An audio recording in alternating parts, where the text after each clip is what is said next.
Hello दोस्तों, नमस्कार। स्वागत है आप सभी का मेरे YouTube channel study point by 02 में। दोस्तों, मेरे चैनल पे चलाई जा रही है उत्तराखंड जीके की सीरीज, जिसमें आपको Uttarakhand police constable, Uttarakhand forest guard, लेक पटवारी, लेखपाल की दोस्तों काफ़ी अच्छी तैयारी होगी आपकी। इन वीडियो से आपका रिविजन होगा दोस्तों। मैंने दोस्तों इस क्रम में आपको पढ़ा दिया था उत्तराखंड राज्य के प्रत्येक चिन्ह, उत्तराखंड की पूरा प्रजातियाँ। दोस्तों आज हम इसी काल में जानेंगे दोस्तों उत्तराखंड इतिहास के कालखंडों को, जो कि उत्तराखंड इतिहास को दोस्तों 3 कालखंडों में विभाजित किया जाता है। तो दोस्तों, अगर आपने मेरे चैनल को एक लाइक सब्सक्राइब नहीं किया है तो ज़रूर प्लीज़ एक लाइक और एक सब्सक्राइब जरूर करें, ताकि आपका एक लाइक और सब्सक्राइब हमें बहुत ज़्यादा दोस्तों मनोबल देगा, क्योंकि हमें फील होगा दोस्तों हम आपके लिए काफ़ी अच्छा काम कर पा रहे हैं। आपके एग्ज़ाम होने वाले हैं दोस्तों, आप लगातार पढ़ाई करते रहें, डिमोटिवेट ना है, क्योंकि आपको अपने माँ बाप का सपना पूरा करना है दोस्तों। इसलिए आपको पढ़ते रहना है दोस्तों अभी, क्योंकि अभी आप 8 घंटा दोस्तों सर झुका के पढ़ेंगे तो कल को आप सर उठा के चलेंगे। तो दोस्तों इसी मोटिवेशन के साथ आज शुरू करते हैं आज की क्लास उत्तराखंड इतिहास के कालखंड को। दोस्तों, उत्तराखंड इतिहास को विभिन्न कालखंडों में विभक्त हैं: प्रागैतिहासिक काल, आध्यात्मिक काल और ऐतिहासिक काल। जानते हैं दोस्तों आज प्रागैतिहासिक काल के बारे में। काफ़ी लंबी वीडियो हो जा रही है दोस्तों, शायद आप वही देखेगा दोस्तों इन वीडियो को जिसने सिलेक्शन लेना है, क्योंकि आधे लोग तो 2 मिनट में क्लिक करते ही छोड़कर निकल जाएंगे, क्योंकि वो बोरियत हो जाती है दोस्तों उनको, क्योंकि उन्हें पढ़ना नहीं है, बस हो गया खाली एक भीड़ बढ़ानी है। तो दोस्तों चलिए शुरू करते हैं। अल्मोड़ा के कालीमठ व मल्ला पनोली नामक स्थान पर प्रागैतिहासिक काल के शैलचित्र मिले हैं। यशोधर मठवान ने नैनीताल में खुटानी नाला से पाषाणकालीन उपकरणों की खोज की। उत्तरकाशी की यमुना घाटी में स्थित हुडली नामक स्थान से नीले रंग के शैलचित्र प्राप्त हुए। ये मोस्ट इंपोर्टेंट क्वेश्चन है दोस्तों, कई बार पूछा जाता है नीले रंग के शैलचित्र कहाँ से प्राप्त हुए, तो आपको मानना है आंसर दोस्तों उत्तरकाशी की यमुना घाटी में स्थित हुडली नामक गुफा से। अब जानते हैं दोस्तों लाखों गुफा के बारे में। काफ़ी हर बार एग्जाम में से क्वेश्चन बन जाता है दोस्तों लाखों गुफा के बारे में। जो लोग अल्मोड़ा से बाड़ीचीना से उन्होंने गुफा देखी होगी दोस्तों कई बार। अगर आपने नहीं देखी है तो यूट्यूब में सर्च मारे लाखों गुफा, आपको आ जाएगी दोस्तों। तो लाखों गुफा की खोज 1968 ईस्वी में डॉक्टर MP जोशी ने की। लाखों गुफा अल्मोड़ा के बाड़ीचीना के निकट दलबैंड पर सुयान नदी के तट पर स्थित है। तो इससे कौन से क्वेश्चन निकलते हैं दोस्तों, देखें। लाखों गुफा किस नदी के तट पर स्थित है, तो आपको आंसर मानना है दोस्तों सुयान नदी के तट पर स्थित है। फिर पूछा जाएगा दोस्तों लाखों गुफा की खोज कब की, तो 1968 में। फिर पूछा जाएगा दोस्तों, अगर इस हिसाब से क्वेश्चन बनता है लाखों गुफा की खोज किसने की, तो आपको मानना है दोस्तों डॉक्टर MP जोशी ने। लाखों गुफा कहाँ स्थित है, तो अल्मोड़ा के बाड़ेचीना में। 4 क्वेश्चन तो दोस्तों आपके इसी में से बनते हैं। तो आइए शुरू करते हैं आगे दोस्तों। लाखों गुफा में पशु व मानव के रंगीन शैलचित्र प्राप्त हुए हैं, जिन शैलचित्रों में 3 प्रकार के रंगों का प्रयोग हुआ है।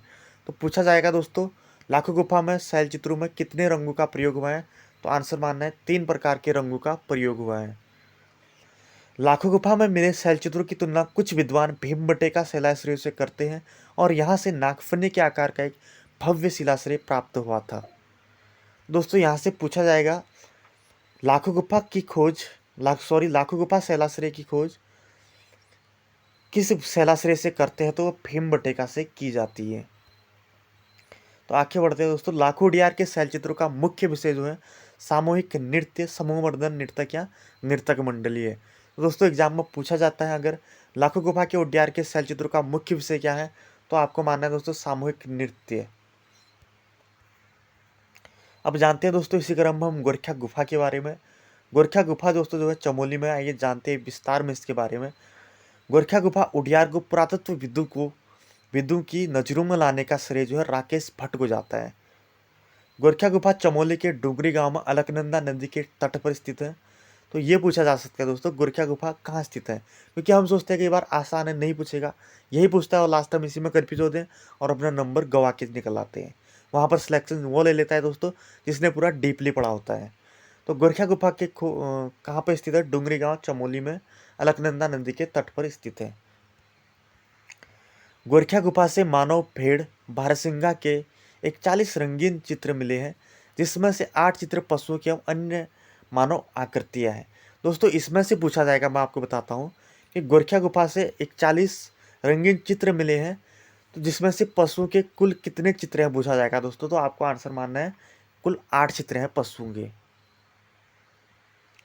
गोरखिया गुफा के चित्रों का मुख्य विषय पशुओं को हाका देकर भगाना अथवा घेरना और मनुष्य को त्रिशूल के आकार में अंकित किया गया है।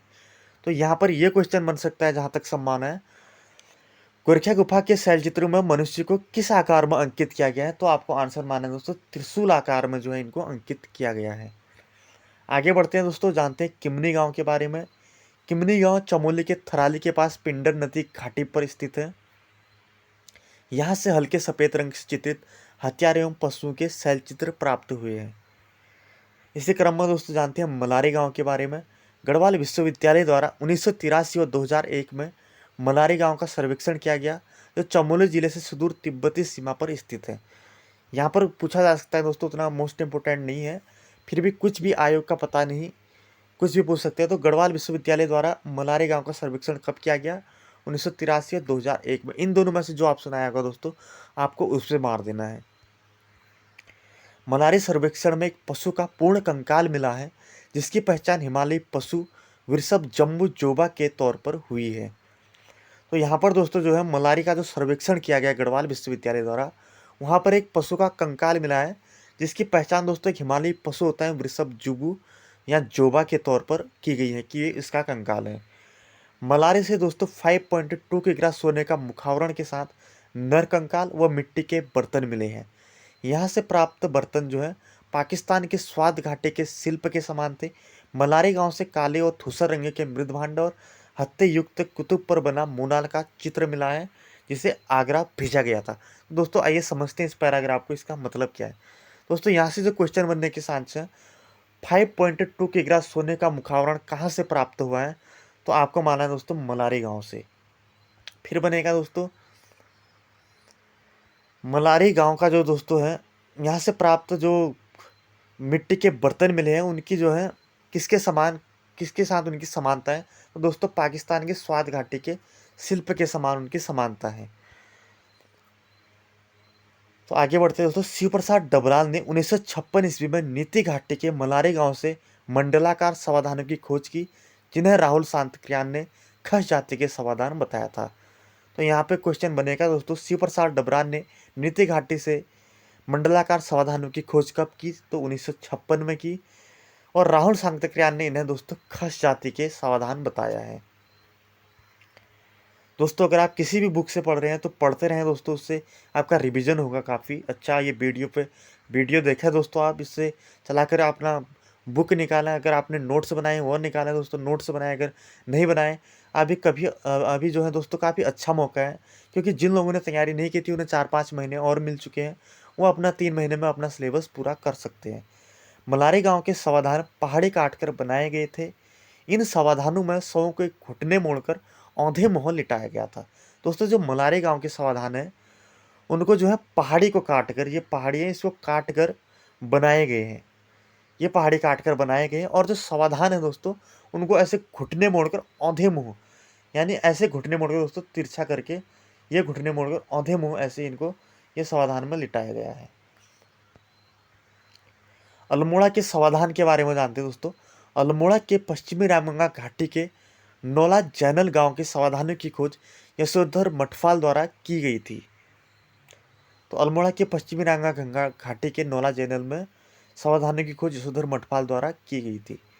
अल्मोड़ा के सानड़ व बसेड़ी ग्राम की समाधान की खोज भी यशोधर मठपाल ने की थी। सानड़ा एवं बसेड़ी ग्राम से 2 प्रकार के समाधान प्राप्त हुए, शिष्ट एवं अर्न बैरियल। उतना इंपॉर्टेंट नहीं है दोस्तों, फिर भी पढ़ देते हैं। आगे जो इंपॉर्टेंट है दोस्तों, यह है लोथाप। लोथाप अल्मोड़ा जिले से लाल रंग से चित्रित 3 शैलाश्रय प्राप्त हुए हैं। लोथाप का अर्थ होता है दोस्तों लाल रंग का चित्र। ये आपको मोस्ट इंपोर्टेंट याद रखना है। लोथाप जो है, लोथाप के शैल चित्र में मानव को शिकार करते हुए हाथ में हाथ डालकर जो है दोस्तों नृत्य करते हुए दिखाया गया है। यहाँ पर लोथाप है दोस्तों, यहाँ पर जो है हाथ में हाथ डालकर मनुष्य को शैल चित्र में, जो ये शैल होते हैं दोस्तों, शैल चित्र बोले तो चट्टान पर दोस्तों, यहाँ पर किसी शैल पर जो है चित्र बनाए गए हैं। यहाँ पर तो इसमें मनुष्य को जो है दोस्तों हाथ पर हाथ डालकर, ये ऐसी इन पर आकृतियां बनाई गई हैं। ये देखिए, ये हाथ डाला है मनुष्य ने, ये फिर ये ऐसे हाथ पर हाथ डालकर जो है दोस्तों चित्र बनाए गए हैं यहाँ पे। नृत्य करते इनको दिखाया गया है। अब जानते हैं दोस्तों पेटसाल व फड़का नौले के बारे में, इनसे भी क्वेश्चन बनता है दोस्तों कई बार। दोस्तों फड़का नौले की खोज 1985 में डॉक्टर यशोधर मठपाल ने की। जो पेटसाल की खोज की है दोस्तों वो 1989 ईस्वी में डॉक्टर यशोधर मठपाल द्वारा की गई थी। ये आपको याद रखना है, पेटसाल की खोज 1989 में जो है डॉक्टर यशोधर मठपाल द्वारा की गई थी। अल्मोड़ा के पेटसाल से कत्थई रंग की मानव आकृतियां प्राप्त हुई थी। ये दोनों स्थल जो है वो सुयान नदी प्रवाह क्षेत्र में स्थित है। यानी ये दोस्तों जो है यहाँ से सुयान नदी का प्रवाह क्षेत्र है, उन्हीं के आसपास ये क्षेत्र है। अल्मोड़ा के फड़का नौले से 3 शैलाश्रयों की खोज की हुई है। दोस्तों फल सीमा, अल्मोड़ा के फल सीमा से एक योग तथा नृत्य मुद्रा में मानव चित्र प्राप्त हुए। ये एक इम्पोर्टेंट क्वेश्चन है दोस्तों, कई बार पूछा जाता है, बहुत बार पूछा भी गया है ये दोस्तों यूपीएससी द्वारा कि अल्मोड़ा के फल सीमा से योग तथा नृत्य मुद्रा में मानव चित्र कहाँ से प्राप्त हुए। तो आपको आंसर माना दोस्तों अल्मोड़ा के फल सीमा से। फल सीमा में 2 चट्टानें हैं जिन पर 2 कपमार्क्स बने हुए हैं। कपमार्क्स दोनों दोस्तों मैंने आपको पहले वीडियो में बताया था, अगर आपने वो वीडियो नहीं देखी है तो उस वीडियो को जाके ज़रूर देखें। ये होते हैं दोस्तों कपमार्क्स, जैसे एक पत्थर को काट कर दोस्तों ऐसे किया जाता है, फिर इन पर दोस्तों ऐसे गोल खड्डे बनाए जाते हैं, ओखली मान लो दोस्तों जैसे आप, इनको कपमार्क्स कहा जाता है। अब जानते हैं दोस्तों बनकोट के बारे में। पिथौरागढ़ के बनकोट से 8 ताम्र की मानव आकृतियां प्राप्त हुई है। तो दोस्तों पूछा जाता है कई बार 8 मानव ताम्र आकृतियां कहाँ से प्राप्त हुई है, तो आपको आंसर माना दोस्तों पिथौरागढ़ के बनकोट से। बनकोट के ताम्र मानव आकृति की खोज 1989 ईस्वी में हुई थी। बनकोट से प्राप्त उपकरण को अल्मोड़ा के राजकीय संग्रहालय में रखा गया है। दोस्तों जो यहाँ से 8 मानव ताम्र आकृतियाँ प्राप्त हुई, उनको अल्मोड़ा में जो हमारा राजकीय संग्रहालय है वहाँ रखा गया है। ताम्र उपकरण की खोज राज्य के बनकोट जो है पिथौरागढ़ में पड़ता है एवं बहादुराबाद, हरिद्वार एवं अन्य स्थानों से भी हुई है। तो दोस्तों आज का टॉपिक हमारा यहीं पे एंड होता है। कल आपको एक इसी तरह एक वीडियो और मिलेगी दोस्तों। आने वाले एग्ज़ाम के लिए आपको बेस्ट ऑफ लक दोस्तों, तैयारी करते रहें, क्योंकि अभी आज पढ़ेंगे आप तभी कल आपका सिलेक्शन होगा।